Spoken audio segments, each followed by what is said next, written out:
ఆయన ఘనత కొరకు నా సర్వస్వం. మార్చి 4. ఇది నా విషయంలో నిజమేనా?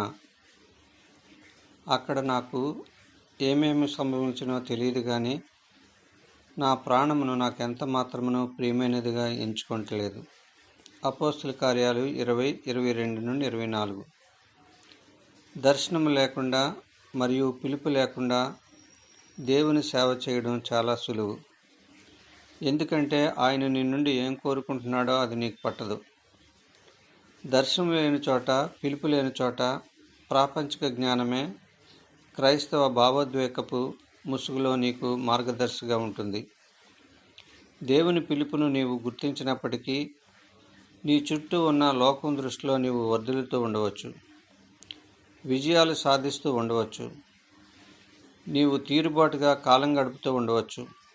అయితే నీవు యేసుక్రీస్తు ఆదేశాలను చూడగలిగినప్పుడు నీ వైఖరి సమూలంగా మారిపోతుంది. దేవుడు నిన్ను ఏం అడుగుతాడో అనే శృతి నీవు ఆయన చిత్తాన్ని నెరవేర్చేలా నిన్ను కార్యాచరణకు ప్రోత్సహిస్తుంది.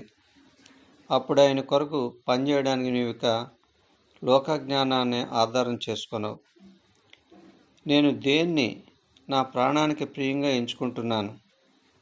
నేను యేసుక్రీస్తు చేత పట్టుకొనబడకపోయినట్లయితే, నన్ను నేను లోబర్చుకోకపోయినట్లయితే, నేను దేవునికి ఇచ్చే సమయాన్ని, సేవలో నా సొంత ఆలోచనల్ని మిక్కిలి ప్రియమైనవిగా పరిగణిస్తాను. అంతేకాదు, నా ప్రాణాన్ని నేను ప్రియమైనదిగా భావిస్తాను. అయితే పౌలు తన ప్రాణం కంటే దేవుని పరిచర్యను ప్రియమైనదిగా పరిగణించాడు. తన యావత్ శక్తిని పరిచర్య కొరకే వినియోగించాడు.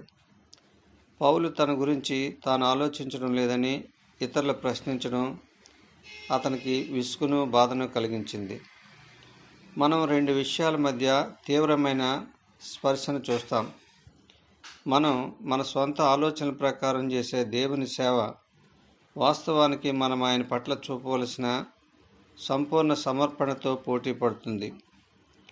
నువ్వు ఇక్కడ ఉండడం ఎంతో మంచిదో చూడు, నువ్వు ఈ పని చేయడం ఎంత ముఖ్యమైనదో చూడు అని నీ మనసు ప్రేరేపించే ఆలోచనలు నీ సేవకు ప్రేరణగా ఉంటాయి.